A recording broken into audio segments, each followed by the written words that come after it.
नमस्कार, राम राम, हर हर महादेव। एक बार फिर से राजनीति का हिंदुत्वकरण चैनल में आपका स्वागत है। पिछले एक सप्ताह से सावरकर जी की चर्चा बहुत ज़ोर शोर से चल रही है और हमेशा आप जानते हैं कि जो आजकल की राजनीतिक गतिविधियां चल रही हैं वो दो अलग अलग खेमों में विभाजित है। पहले भी थी और अभी भी। एक जो है जिनका नैरेटिव होता है वो हमेशा हमारे जितने भी और ख़ास करके वीर सावरकर जी को लेकर इस प्रकार के तथ्य सामने लाएंगे ताकि वो सावरकर जी को बदनाम कर सकें। ये हो गई।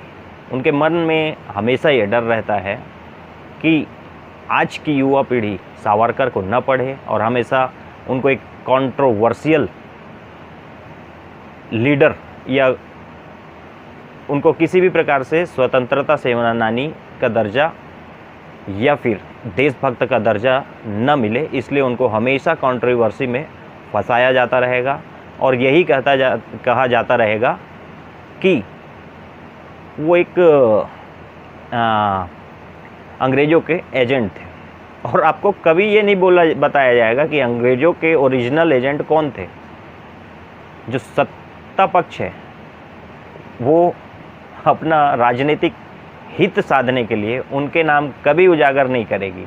वो नेहरू को तो कोसेगी लेकिन उस व्यक्ति का नाम कभी नहीं बताएगी कि जो असल में अंग्रेज़ों के सबसे बड़े एजेंट हैं। तो ये होता रहेगा ताकि हमारी आने वाली पीढ़ियाँ या अभी जो सावरकर को नहीं जानते हैं, सावरकर के जैसे विराट व्यक्तित्व को नहीं जानते होंगे, वो हमेशा ये सोच में उलझे रहें कि यार इनका तो लाइफ ही कंट्रोवर्सी से भरा हुआ है, तो सावरकर जैसे किसी क्रांति का मतलब देश विरोधी व्यक्ति से हमें कोई शिक्षा नहीं लेनी है। और मेरे चैनल का तो नाम ही उनके सोच से जुड़ा हुआ है, राजनीति का हिंदुत्वकरण। तो इस पर एक वीडियो बनाना तो बनता ही था, इसलिए आज एक ख़ास विषय पर आपसे चर्चा कर रहे हैं। जब सावरकर लंदन में थे और अपनी शिक्षा प्राप्त करने के लिए वो लंदन पहुँचे हुए थे, लॉ की पढ़ाई करने के लिए, तो उस समय उन्होंने वो कर दिखाया लंदन में जो कोई कल्पना भी नहीं कर सकता था। 1857 की क्रांति के लिए उन्होंने जो किताब पब्लिश की और उस पर बैन लगा दिया गया, लेकिन किसी प्रकार से मैडम कामा के नेतृत्व में उस पुस्तक को भारत के कोने कोने तक पहुंचा दिया गया। और उन्हीं पुस्तकों से प्रेरणा लेकर और वीर विनायक दामोदर सावरकर जी से प्रेरणा लेकर ही भारत में उस समय अंग्रेज़ों के खिलाफ जितने भी लड़ाइयाँ लड़ने वाले क्रांतिकारी थे, उनके प्रेरणा स्रोत अगर कोई थे तो वीर विनायक दामोदर सावरकर जी ही थे। क्योंकि सावरकर ने जब 1857 की क्रांति जो भारत में उस समय हुई थी, उस पर किसी का भी वो ज्ञान किसी के पास नहीं था कि 1857 में एक्चुअली में हुआ क्या। उस किताब के छपने के बाद अंग्रेज़ों के खिलाफ जो बगावत थी उसमें इतनी तेज़ी आई और लोग उस समय सिर्फ एक ही सबसे बड़े क्रांतिकारी को जानते थे जिनका नाम था दामोदर सावरकर। उतनी बड़ी पहल उस समय और किसी भी क्रांतिकारी के द्वारा नहीं देखी गई थी, ना ही की गई थी। सुभाष चंद्र बोस जी ने भी वीर सावरकर जी से ही प्रेरणा लेकर आज़ाद हिंद फौज का निर्माण किया था। ये बात किसी से छुपी नहीं है। तो कल को हिंदुत्व और हिंदुत्व की विचारधारा आज के जो हमारे युवा हैं उन तक न पहुँचे और सावरकर जी के बारे में जितनी भी भ्रांतियां हैं वो लोगों के मन में फैली रहे और उनको हमेशा एक अंग्रेज़ों का दलाल या इस टाइप के जितने भी बेकार वर्ड्स हैं वो वामपंथी ब्रिगेड और विपक्षी पार्टियां उन पर लांछन लगाते रहेगी। तो इन सब चीज़ों पर आपको बिल्कुल भी ध्यान देने की आवश्यकता नहीं है। और जो पक्ष में जो आज सत्ता पर हैं उनका हमेशा एक आप ये समझ लिए कि उनको विपक्षियों को टारगेट करने के लिए इन सब मुद्दों को लाना पड़ता है ताकि ये मुद्दा हम उछालेंगे और उसके बाद विपक्ष की ओर से कोई ना कोई इसमें बेकार कमेंट्स आएंगे और अब हम उनको घेर सकेंगे। ये सत्ता पक्ष का हमेशा नैरेटिव रहता है, इसीलिए समय समय पर वो इन सब मुद्दों को छेड़ते रहती है। तो इन सब मुद्दों पर आपको उस प्रकार का ध्यान देने की आवश्यकता नहीं है। कम से कम सावरकर पे मैंने सैकड़ों हजारों डिबेट देखी होंगी, आज से नहीं, पिछले अनेकों सालों से ये डिबेट चलती आ रही है और आज तक न किसी राजनीतिक पार्टी ने और न ही किसी मीडिया चैनलों ने उनके ऊपर सही रिपोर्टिंग ही नहीं कर पाए। ये लोग आज तक पता नहीं लगा पाए कि सावरकर एक्चुअली थे क्या। हर क्रांतिकारी की अपनी अपनी एक स्ट्रेटजी होती है।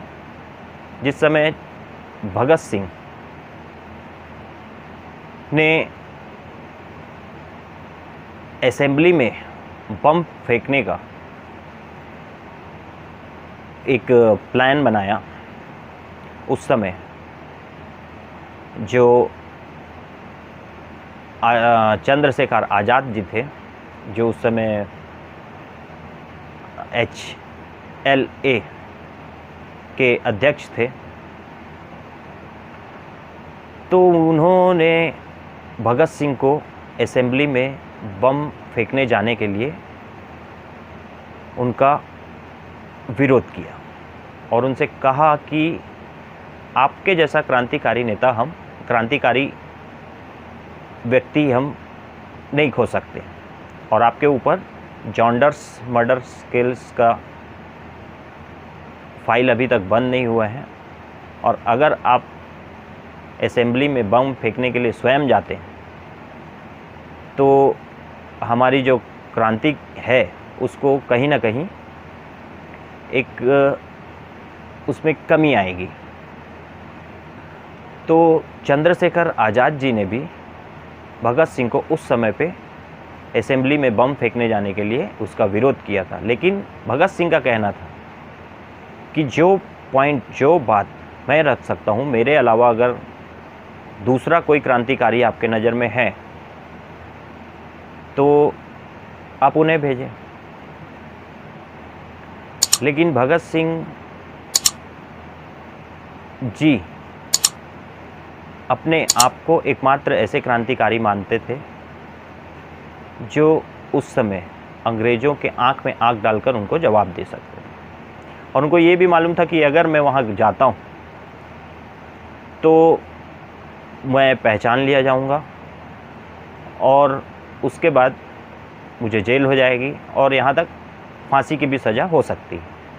ये हर एक चीज़ उनको मालूम था। लेकिन उनका मानना था कि मेरे जेल जाने के बाद क्रांतियाँ क्योंकि जेल के अंदर भी होती है, तो उस समय भगत सिंह का भी यही सोचना था कि उनका एक अलग सोच था।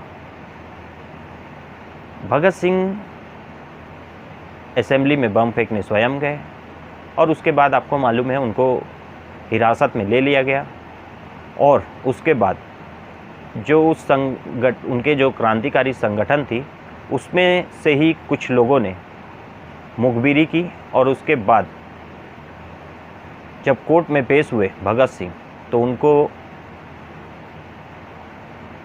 जॉन्डर्स मर्डर केस में जेल भेज दिया गया और उसके बाद उनको फांसी की सज़ा सुना दी। उनकी फांसी रुक सकती थी, इस पे भी बहुत लंबा बहस है, लेकिन मैं आपको शॉर्ट में एक चीज़ समझा देता हूँ। भगत सिंह चाहते थे कि एक ऐसा उबाल आए देश के जितने भी जनमानस हैं उनके भीतर, और वो अगर उबाल कोई ला सकता है तो मेरी फांसी ही वो उबाल ला सकती है। तो उन्होंने ये तय कर लिया था कि मुझे फांसी के फंदे तक पहुंचना ही, ये उनका संकल्प था। और उसके बाद जब मुझे फांसी पे लटकाया जाएगा तो करोड़ों लोग उस समय देश को आज़ादी दिलाने के लिए लड़ाई में कूद पड़ेंगे, और ये हुआ भी। लेकिन आपको मालूम है कि महात्मा गांधी जी ने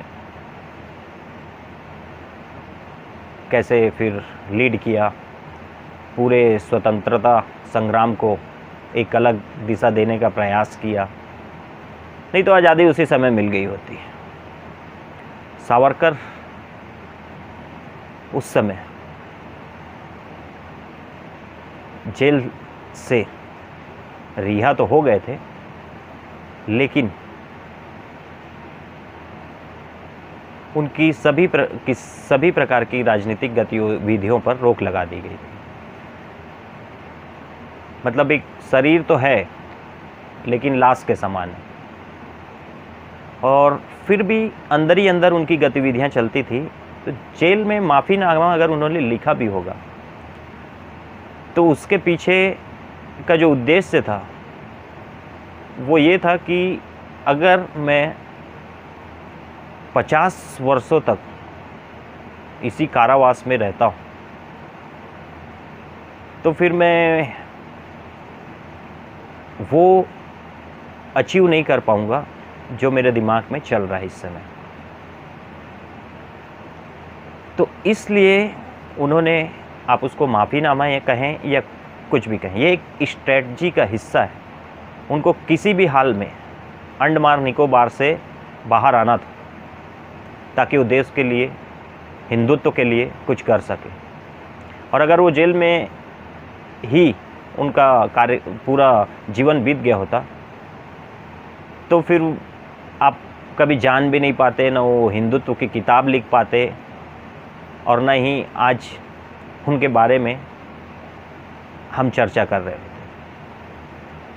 तो हर एक क्रांतिकारी की अपनी अपनी एक स्ट्रेटजी होती है और उसके तहत ही वो लोग अपनी अपनी गतिविधियां करते हैं। सावरकर जी का मानना था कि इस समय किसी भी हाल में मेरे को जेल से बाहर निकलना है, तभी मैं माँ भारती के लिए, हिंदुत्व के लिए और देश के लिए कुछ कर सकता हूँ। और जो उनसे हुआ उन्होंने वो किया। आगे फिर से हम सावरकर जी के बारे में विशेष चर्चा करेंगे, जो बातें आपको नहीं बताई जाती है और जिसको न सत्ता पक्ष उठाता है न विपक्ष, और विपक्ष तो कभी भी उठाएगा ही नहीं, क्योंकि उनका जो नरेटिव है वो शुरू से ही रहा है हिंदुत्व को और हिंदुत्व पे चलने वाले जितने भी क्रांतिकारी रहे हों या हैं उनको बदनाम करना। और जो पक्ष में है उनका हमेशा ये नैरेटिव रहता है कि वो सभी उस समय के जितने भी महापुरुष कह लें आप या क्रांतिकारी कह लें आप, उन सबको अपने खेमे में लाने का प्रयास करते रहते हैं। तो उनकी स्ट्रेटजी भी एक अलग स्ट्रेटजी है, क्योंकि वो लोग, सरदार वल्लभ भाई पटेल तो कांग्रेस से ही थे, लेकिन सरदार वल्लभ भाई पटेल का आज जितना महिमा मंडन कांग्रेस तो खैर करेगी नहीं, क्योंकि वो सब नेहरू गांधी परिवार तक ही सीमित रहते हैं। तो वल्लभ भाई पटेल को भी भारतीय जनता पार्टी ने इतना सम्मान दिया और उसको भी अपने खेमे में ले आए। सावरकर जी से हमेशा भारतीय जनता पार्टी का लगाव रहा है, परंतु क्या भारतीय जनता पार्टी सावरकर जी के राहों पर चल पाएगी? यह एक यक्ष प्रश्न है। अगर आगे इस पे चर्चा करते रहेंगे। आज के लिए फ़िलहाल इतना ही।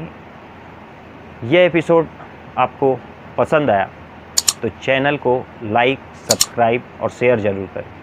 और बहुत सारे हमारे दोस्तों से मेरा ये विशेष अनुरोध है, अगर आप लगातार इस चैनल पर बने हुए हैं, इस YouTube चैनल पे बताए गए कंटेंट्स पर आपको भरोसा है, तो इस चैनल को सब्सक्राइब और शेयर ज़रूर करें। धन्यवाद।